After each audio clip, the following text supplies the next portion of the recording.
to do policy advocacy, you need to come with very clear, sound arguments. And for you to have clear, sound arguments, you need to come with statistics and facts and analysis that can be defended and argued in a credible and legitimate manner.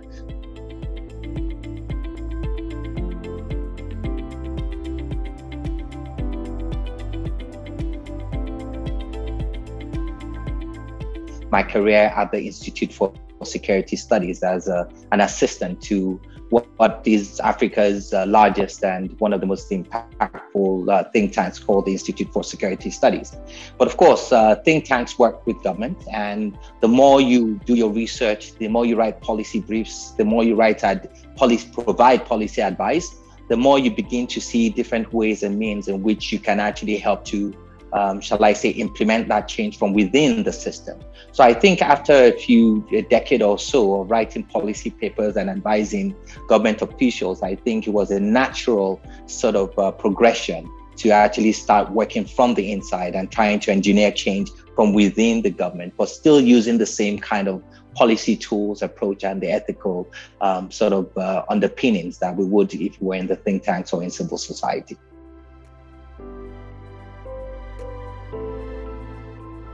I think, in fact, in any other arm of government, apart from the judiciary, the parliament is exactly where evidence matters, because this is where the laws of the country are made. And these are laws that affect lives, livelihoods, and the history as well as the future of the nation.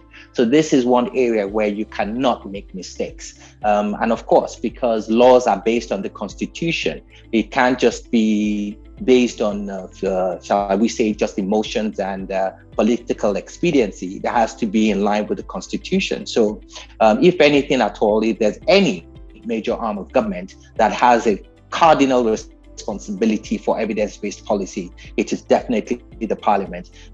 So for that reason, I think that it is not just the role, it is also the responsibility of all parliaments, be Nigeria or internationally, to ensure that evidence-based policy is at the very heart of the legislative process.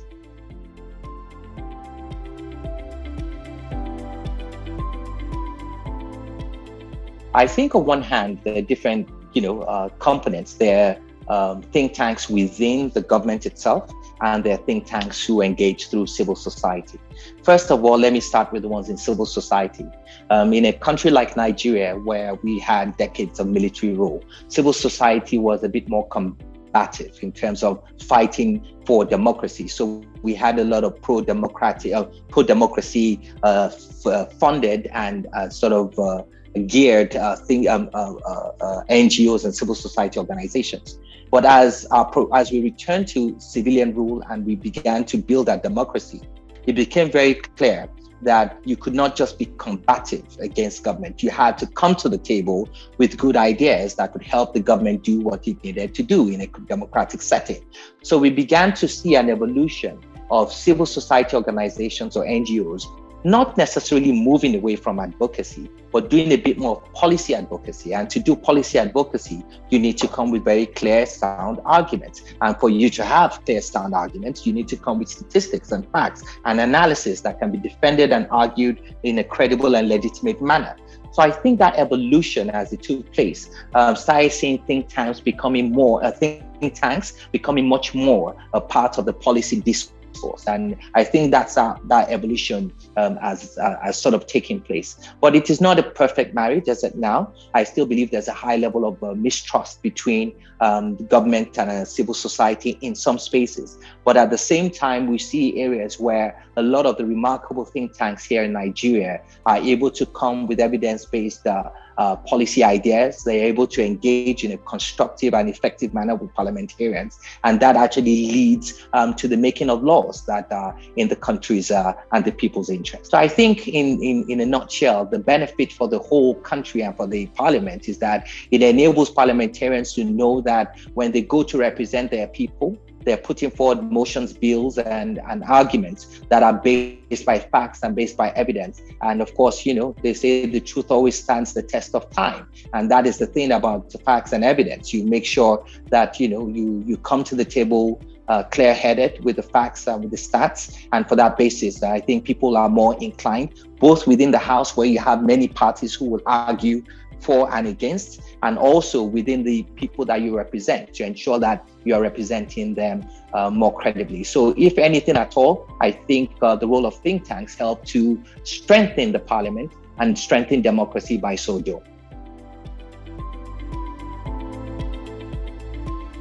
Like any other marriage, you have challenges from here, every now and then. And in many cases, it's around communication, isn't it?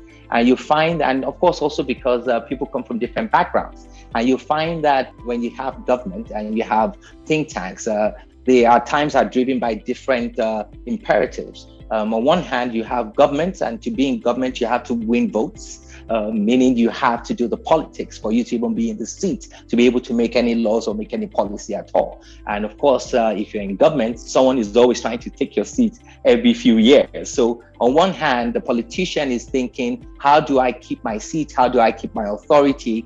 And what kind of evidence supports my capability and ability to do that? On the other side, you have think tanks that will come and engage you with stats and facts that at times may actually undermine your political security sometimes. So you find that on both sides, there's a high level of mistrust, because even the politicians will wonder, why are the think tanks being funded and who's funding them? Are they being funded by foreign agents? Are these foreign agents, do they have their own devices, and do they have their own objectives? So it can be a bit of a murky, sort of convoluted relationship. But I find that for the more mature think tanks and the more, shall I say, advanced politicians, it's very, very clear that the relationship between think tanks, policy research institutes, and government entities are, almost like Siamese twins. You need them to work together. The politician cannot be an economist, a climate change expert, and a biochemist at the same time. You need institutions and institutes that are able to help you to think through some of the issues and the challenges that you're representing people on their behalf. And any smart politician will open a door to as many ideas as possible to be able to represent the people positively. On the flip side, I think think tanks also need to appreciate that, and I used to run a think tank. And one of the things I had learned is that it's one thing for you to do your armchair research and analysis, and it's another thing for you to be in the trenches, in the front line of politics. So even the think tanks themselves need to appreciate that while you may have the international best practice, and you may have been able to do your policy research and analysis using the latest tools and frameworks, it may mean absolutely nothing when you're on the political front line, so to speak. So there has to be a balance. And lastly, there has to be a clear language, because one of the things that happens is that think tanks use very academic language, which at times will completely miss the local politician who may be very popular at home, but may not be so advanced academically. It doesn't mean that politician is not effective or knowledgeable. His language or her language is just different. So there is the issue of how do you ensure that both the politicians, the decision makers, the lawmakers, the policy makers, as well as those who run think tanks or represent think tanks, are able to engage with a language that they both understand and that helps to build trust and not mistrust. But the question, and I think this is a fundamental question that determines what happens between now and the next 10 years, is that to what extent do we find the work of think tanks feeding directly into policy in a meaningful, tangible, and impacting manner? And that really is the question. So it is not just how many do we have, but what kind of impact are they making in helping to shape the policies of the country? And I think as we begin to mature further as a democracy, the demand from the electorate to have more policy, more evidence-based policy from the political class will now create a greater demand and appetite for think tanks, for the kind of work they do and how they're able to infuse the policy debate with a bit more evidence and a bit more, and in many ways also challenging the political class to be able to come with more innovative and more evidence-based policies that are sustainable and that can stand the test of time.